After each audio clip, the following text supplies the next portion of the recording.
What is going on, guys? Reflex here. So throughout the duration of Tokyo Game Show, we've gotten a lot of things. We got the extended Big Hero 6 trailer. They showed off a lot of Keyblade transformations and most of the attraction flows, which obviously there's going to be tons more to follow than what they've shown, but still, it's just they showed quite a bit, which I'm happy about.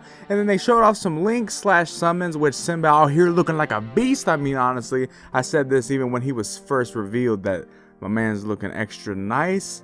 Like, I mean, too nice. I don't know why they got him looking so nice. Probably my favorite, summon out of all of them. But they also showed off extended gameplay of the toy box, which many people have already seen because it's what the selected people played at the premiere event back in May. And if you were curious like I was, you probably looked up the gameplay like a week after and you've seen the cutscenes because there was people that actually posted them, which they weren't supposed to. And the only reason why I didn't talk about the doll, the doll boss fight, was because it was a major no-no back at that time because they wanted to keep that part a secret, probably for this specific event, which was Tokyo Game Show, to show off to the public, which is cool. But other than that, they also showed off the Rock Titan boss fight, which again we've seen quite a bit, like even since the beginning. But let's start off, with this little, I guess you can say, like kind of overview and breakdown of everything. Let's just start off with the Keyblade transformation. So to start off, Boost Hammers, a transformation that we've seen countless times in the Toy Box trailer, as well as many of the gameplays that we've seen as well. And honestly, I think it looks pretty cool.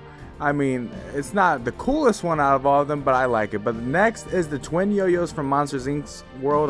Is there a name for the world? Can someone tell me that down below? Because I honestly don't know. But I really like this transformation just because it looks very awesome, and like the fluidity with it in general, it looks smooth to me. Now this next one is the Assault Claw, which are just pretty cool. I mean, honestly, the way they attack remind me of the fast-paced attacks when you are anti-Sora in like previous games. So that's what I like about them, just because I like fast-paced combos and all that, and that's just what it seems like that's what you get out of this transformation, which is just cool. Then we got the Blizzard Blades, which we didn't see a lot of, but they do look pretty cool. But the question I had in my head though was that, the transformation, is it only available, like near ice or something, like in Frozen, since ice skates are involved? But there are footage, or is footage, that they showed Sora using them in the Pirates world, which was cool to see, and it kind of confirmed my question, I should say. But this next transformation is from the Pirates world, which is called High Wind, which you can take as a nod to our little rat from KH1. Oh, the real OG back there. But from the looks of the transformation, it seems like it takes the style of a spear/halberd, which, in my opinion, is cool because I always like using those type of weapons in games, especially Dark Souls. So seeing Sora swing around that is pretty cool because, I mean, I'm just a sucker for those type of weapons. But I can say that I'll be using the High Wind transformation quite a bit. But the cool thing that we can see is that when Sora uses the High Wind transformation, that he can immediately switch to the next one, which is called Storm Flag, and then after doing a couple combos, he switches to the Blizzard Blades. And just the fluidity between each transformation, which is just so cool to see, because like he just switches through the 3 Keyblades that you can use, but the 3 Keyblade transformations, he just switches through each of them just with ease. It doesn't even look weird, it doesn't look like out of place, it just looks right. Now next up is the Big Hero 6 Nano Arms, and I like the way the transformation looks. Now I gotta say, I'm a big fan of all the attacks that you could do with this, because so far what we saw is pretty much up there with being almost my favorite Keyblade transformation out of all of them. But High Wind, I think, is gonna be #1 for me, just because one, the weapon it transforms into, and then just how the attacks look. Like, I just love it. But honestly, when the game comes out and I get to play it all the way through, maybe that opinion will change because there'll be new ones that will come out. But for now, High Wind is #1. But now on to attraction flow. Now the first one we see is the merry-go-round attraction flow, and in my opinion, this attraction flow looks really cool. But the main thing I got from seeing this brings a theory, or maybe even a fact, for a specific part in the world of Olympus. But as you guys can see from the attraction flow, is during the boss fight between both the Ice Titan, and I'm assuming it will be called the Fire Titan in Kingdom Hearts 3. But it just looks really cool, but it also looks very similar to the film when Hercules goes to save Zeus. So it makes me wonder if Sora's about to do the same thing, because the setting of the battle is just right. But we'll just have to wait and see if Sora and the gang can stop playing on their little merry-go-round and actually get to saving Zeus, but who knows. But in all seriousness, I'm looking forward to seeing how this pans out. Now next is the teacups. Now this was shown in the Toy Box world, and it was shown quite a bit of times, but to me it looks like it could be great for groups of Heartless, or even for speed running. I'm not entirely sure how the attraction flows work, if they just like disappear if Heartless like aren't in your path. But it seems like when you're just a single teacup, you can go flying. So the question is, for speed running, if you can activate that attraction flow really quick, will it be useful to, you know, go extremely fast in like early game stages or even just late game stages in general. I don't know how it's going to work, but it just seems like an easy way to go from point A to point B fast. But for the people that probably used it, they know better than I did since I haven't got to play it yet, but just looks like that could be the case. Now the last attraction flow they showed was Splash Ride, which in my opinion is the coolest one visually, but maybe not for doing damage. But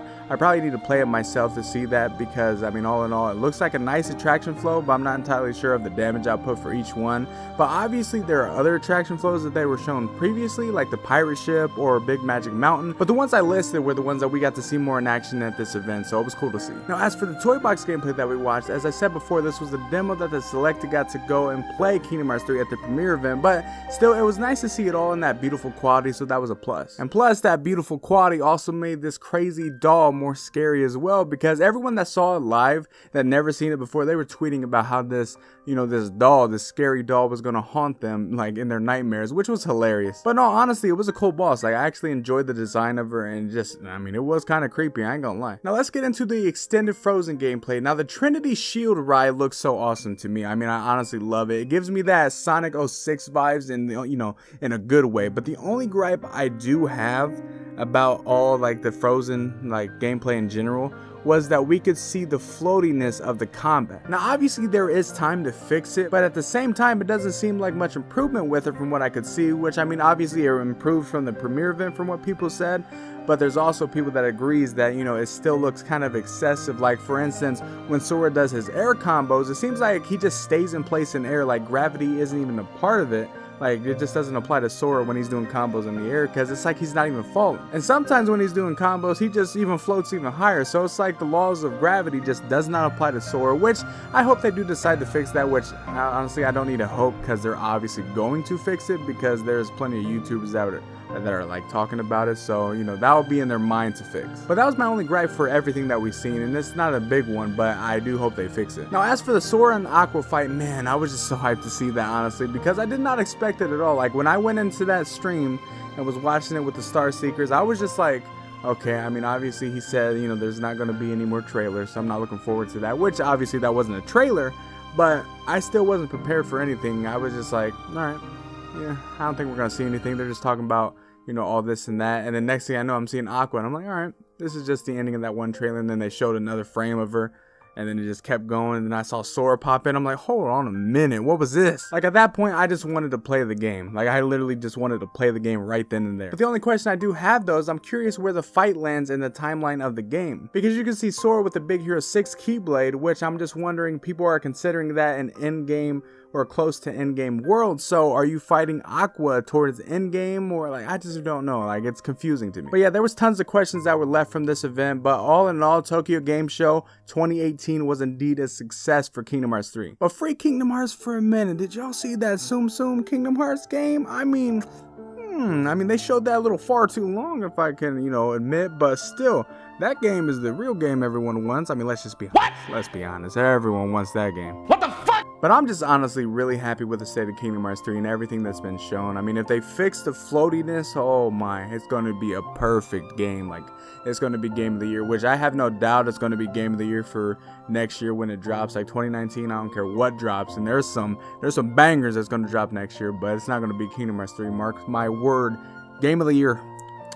Game of the Year. But let me know down in the comment section below what you all thought about Tokyo Game Show this year for Kingdom Hearts 3, because I'm actually curious to hear all your thoughts. Well, if you guys did enjoy today's video, I realized it was a longer one, and I apologize for that. But if you guys did enjoy, leave a like, subscribe, and you guys know the drill. I will see you guys later.